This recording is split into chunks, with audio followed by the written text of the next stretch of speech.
Hi, I'm Rashana Levin with Keller Williams Realty. So today I want to go over the residential contract for sale. So this is for the Maryland Realtors. And this is just an overview of the contract. I'm not going to go over in detail because it would take too long. But I just want you to be familiar with the document before you actually find a home that you want so you can actually know to ask questions ahead of time because it's a fast-paced market and I want you to be aware of everything. So date of offer, that's the date that you submit the offer. Seller name, that's whoever owns a house, whether it's a husband and wife, whether it's a single person, whether it's a corporation or business entity, then this would be your name. And also if you're purchasing with someone else, that would go on line 3. Line 4 is the details about the property. What street, what city and county is it located in, and also the zip code. Estate, what type of conveyances is it? Is it fee simple? Is it subject to ground rent? There'll only be ground rent if referring to Baltimore. So the next line, line 6, they talk about in paragraphs. So I say paragraph. Paragraph 6 is purchase price. What are you willing to pay for the home? So the first line is actually spelled out in numbers, well, not in numbers, in letters, and then dollars will actually have the sales price there behind the dollar sign.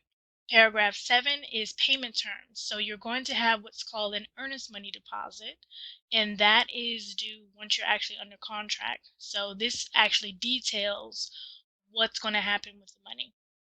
So paragraph A, an initial deposit by way of, is it going to be a wire? Is it going to be a check? And in amount of, how much is it going to be? Is it going to be 2,000? Is it going to be 3,000? And then that's spelled out, and then in numbers will be in the parentheses line there at time of offer. If there is an additional deposit, I have never really used line B, honestly. It's possible, but we can talk about that in your scenario if needed. And paragraph C, all deposits will be held in escrow by. My company does not hold escrow deposits, so the deposit will be held by the title company. I have a couple title companies that I use. I have relationships with several. So that entity would go here.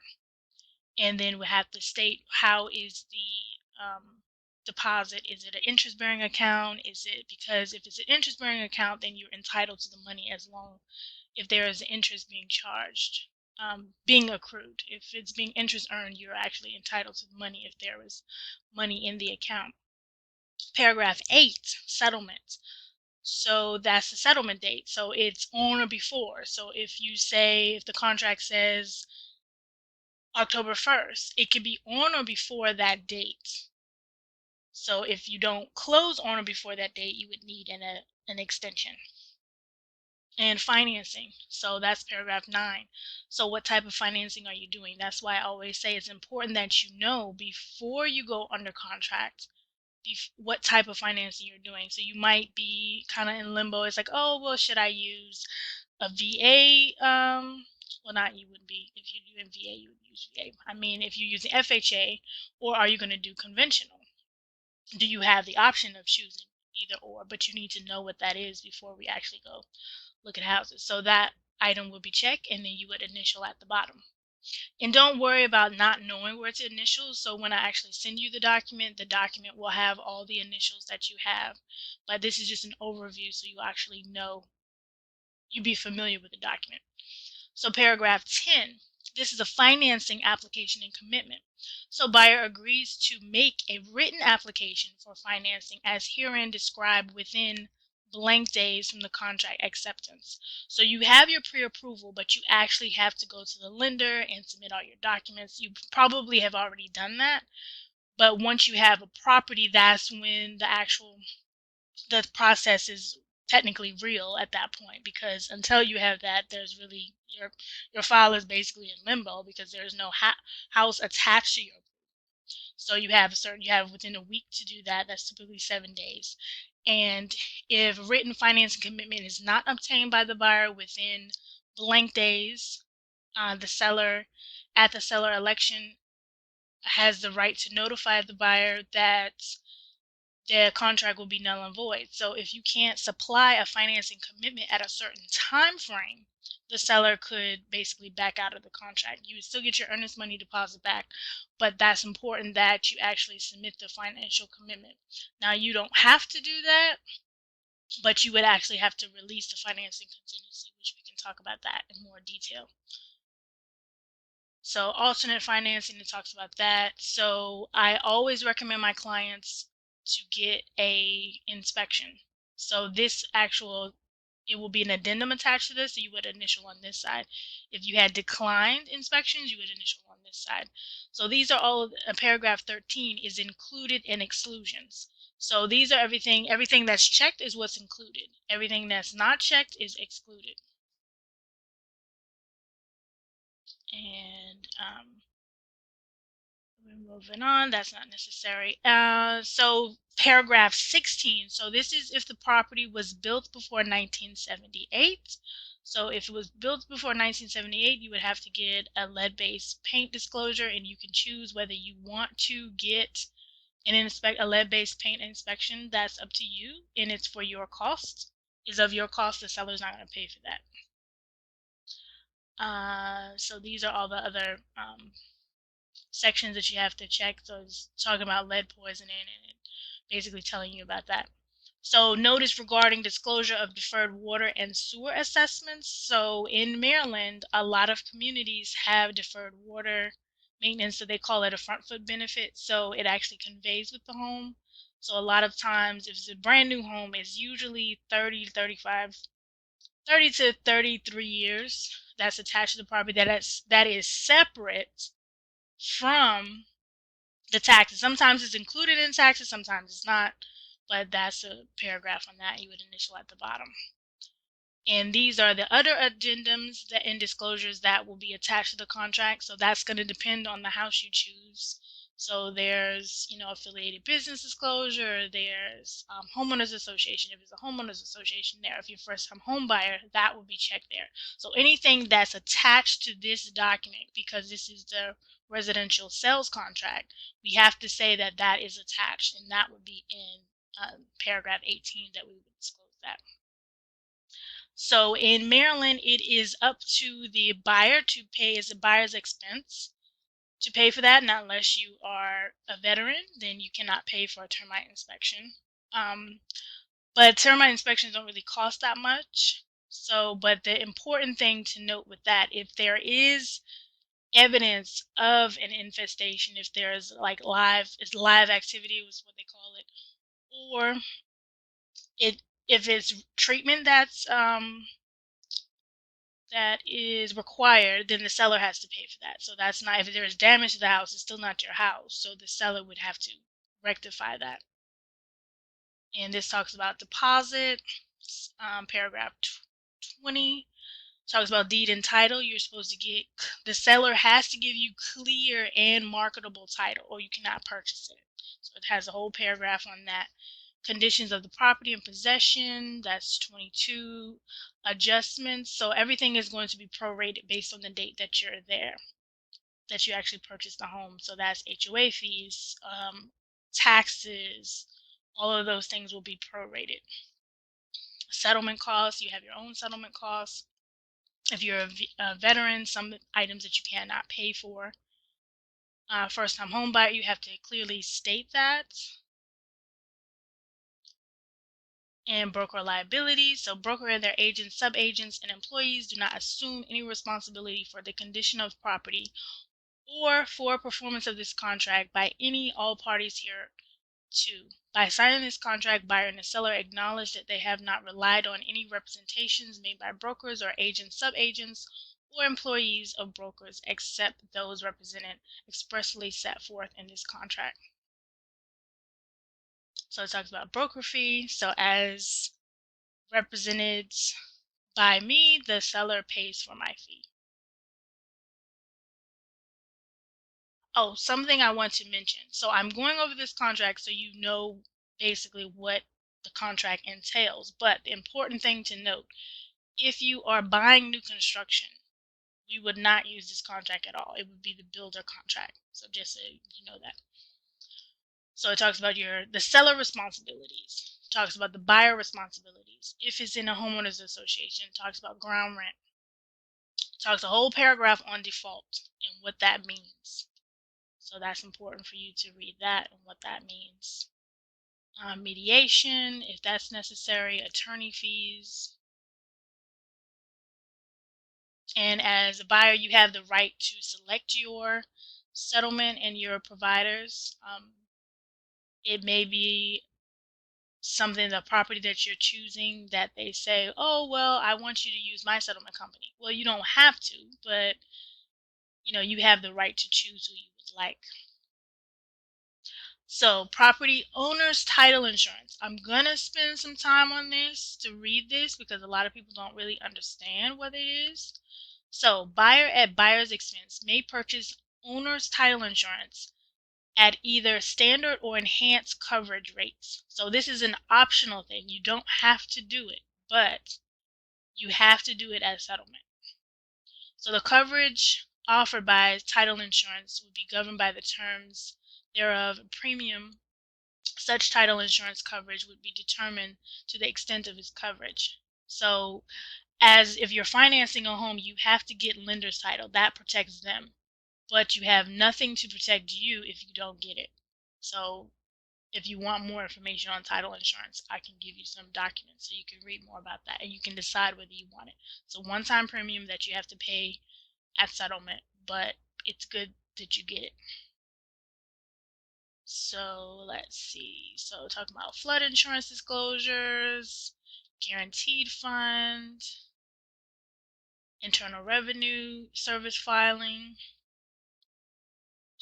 Let's see, moving on. Wetlands notice, Forest Conservation Act notice, Foreign Investment Act. I'm talking about FIRPTA. So this is important. When the seller is a non-resident alien, foreign corporation, foreign partnership, foreign trust, or foreign estates, they have to pay certain fees, and we have to know about that and notify the IRS. All right, talks about military installations. Talks about that you have to know that you are close to them, and talks about the noise levels in the area. And next page. So days, I'm going to talk about this. This is important. So as used in this contract, in any addendum or addenda to this contract, the terms days shall mean calendar days, including Saturdays, Sundays, and holidays, whether federal, state, local, or religious. A day shall count of days. No, I'm sorry. A date shall be measured from 12 a.m. to and including 11:59 and 59 seconds p.m. in the Eastern Time Zone. For the purposes of calculating days, the count of days shall begin on the day following the day upon any act or notice as provided with this contract, or any addendum or addenda to this contract was required to be formed or made. So really, what does that mean? I said a whole lot of stuff there. So what that means is if we're under contract today, so we're ratified, that's the term, under contract. In real estate terms, the word is ratified. If we're ratified today, so the calendar day starts tomorrow. So if you have a contingency above like 7 days, so the first day is going to be the day after, which you don't have to worry about that. This is just educational. I'll let you know what your days are going to be. So I'll calculate it for you. This is just so you know. Education. So electronic delivery, that's the last paragraph, paragraph 60, and you would sign in dates. The date of contract acceptance would not be filled in because when you're first sending an offer, the only part that's filled in is your side.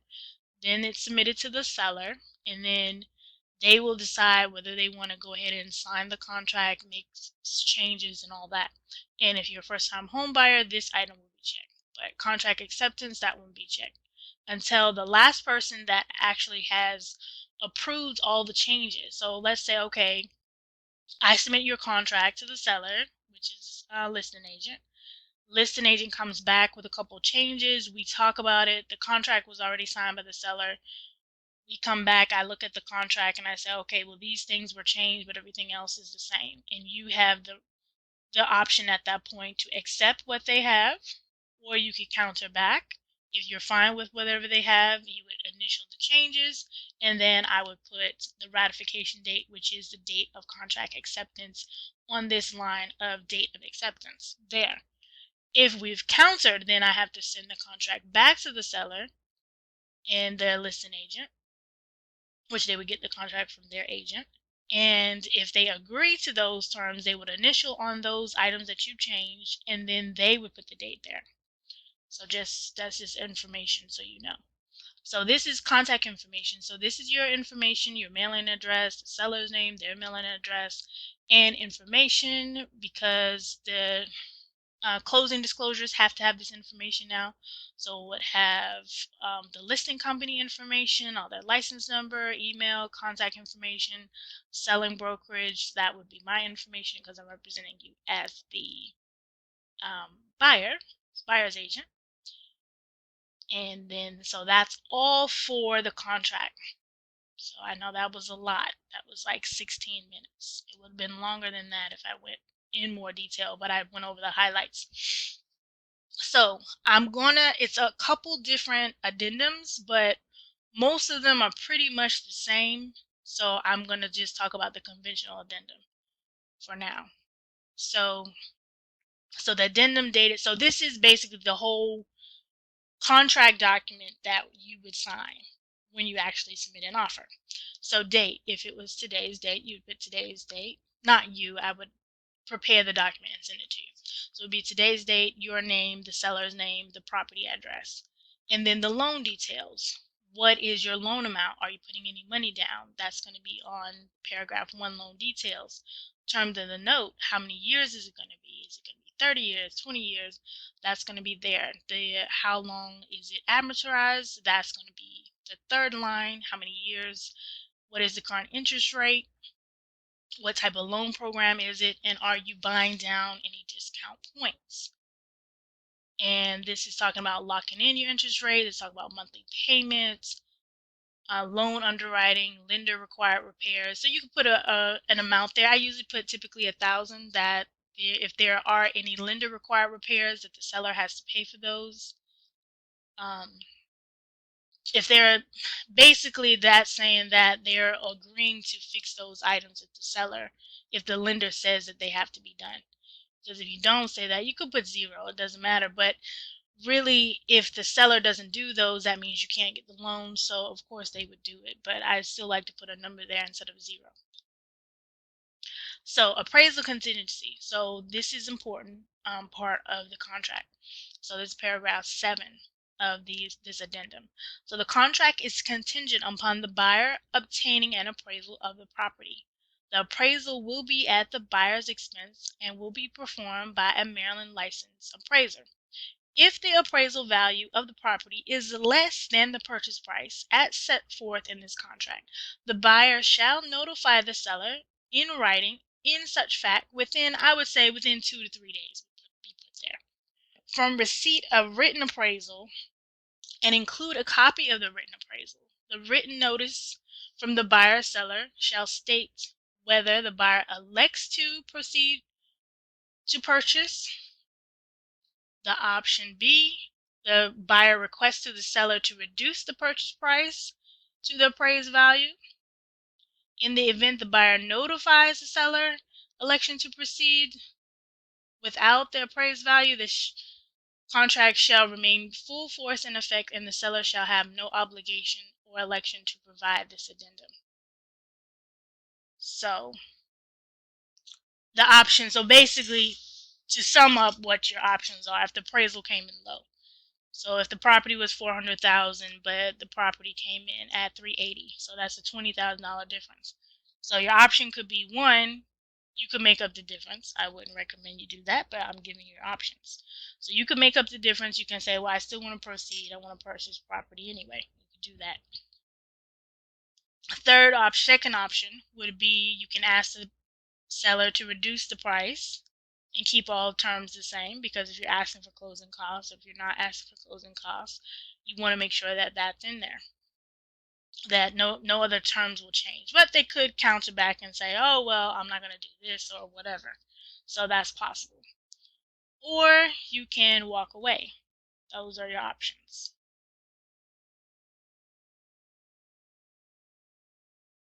But you do have to give them the right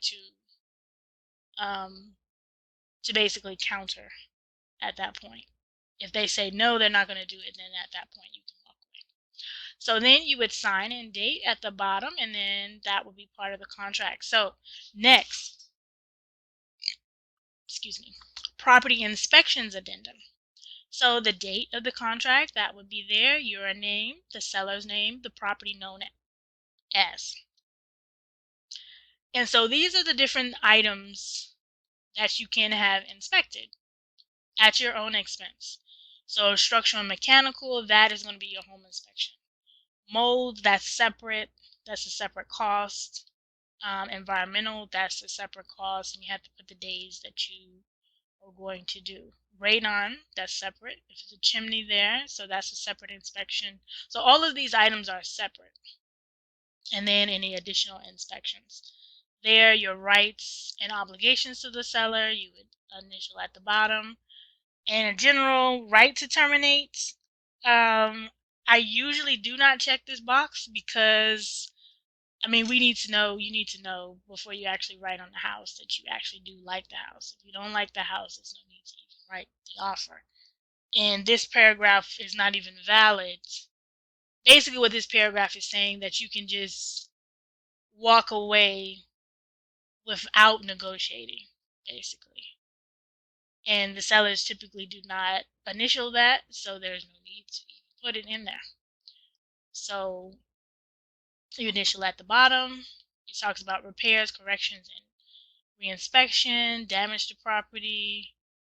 So if the buyer or buyer's agents or contractors damage the property during the exercise of this addendum, except for damage of the seller's negligence, the buyer shall prompt reimburse the seller for any costs incurred for correcting such damage. So say, for instance, if we went and we did a home inspection, but you damaged something to their house, you're responsible for correcting it.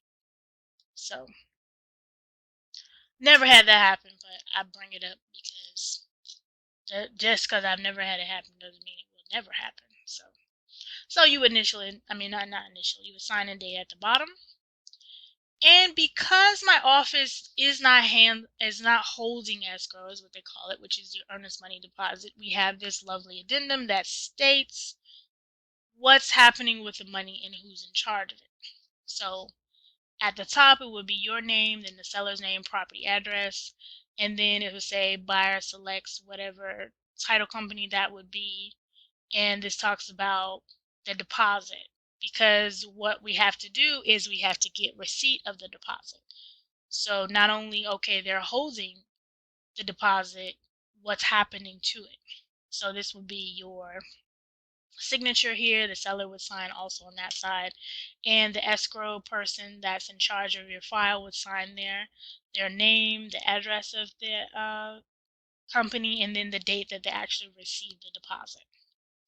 And so that is all on the Maryland Realtors contract. So this, what I talked about in here, was the residential contract for sale. I talked about the conventional financing addendum. I talked about property inspections and the escrow agreement. Thank you so much for watching. Until next time, I'm Rashawn Levin with Keller Williams Realty.